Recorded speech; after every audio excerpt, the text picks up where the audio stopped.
एका घनदाट जंगलात मोमो नावाचा मोठा बलाढ्य हत्ती राहत होता. मोमोचे शरीर मोठे, दात लांब आणि आवाज कडक होता. सगळे प्राणी त्याला पाहून घाबरायचे, पण मोमोचं मन मात्र असंतुष्ट होतं. तो नेहमी म्हणायचा, मी इतका मोठा आणि बलवान आहे, तरीही माझ्याकडे कोणीही मित्र नाहीत. सगळे माझ्यापासून दूर राहतात.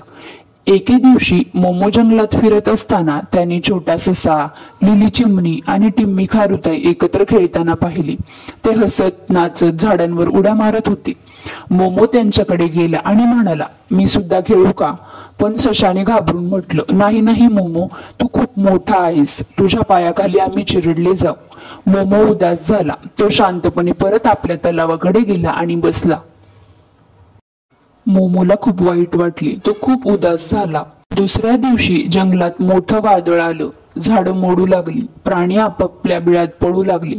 सशाचं घर वाऱ्याने उडालं आणि तो घाबरून रडू लागला. लिली चिमणीचंही घरटं कोसळलं. सगळे प्राणी मदतीसाठी ओरडत होते, पण त्यांच्या मदतीसाठी कोणीही आले नाही. तेव्हा मोमोने त्यांचा आवाज ऐकला. त्याने मोठ्या झाडाखाली लगेच धाव घेतली आणि आपलं मोठं शरीर पुढे करून झाड पडू न देण्याचा प्रयत्न केला. सगळ्या छोट्या प्राण्यांना त्याने आपल्या पायाखाली आसरा दिला. वादळ शांत झाल्यावर सगळ्यांनी पाहिलं. मोमोने सगळ्यांचं रक्षण केलं होतं. ससा पुढे येऊन म्हणाला, मोमो, आम्ही तुझ्याबद्दल चुकीचा विचार केला. तू मोठा आहेस, पण तुझं मन त्याहूनही मोठं आहे.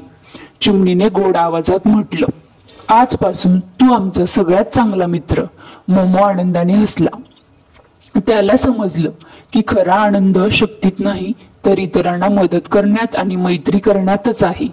त्या दिवसानंतर मोमो रोज लहान प्राण्यांसोबत खेळू लागला. तो त्यांचं रक्षण करायचा आणि ते प्राणी त्याच्यावर प्रेम करायचे. जंगल पुन्हा हसत खेळत झालं आणि मोमोला शेवटी आपलं सुख सापडलं. बोध: शक्तीचं खरं मूल्य तेव्हा कळतं जेव्हा ती इतरांच्या भल्यासाठी वापरली जाते. मदत करणं आणि प्रेम देणं हाच खरा आनंद आहे.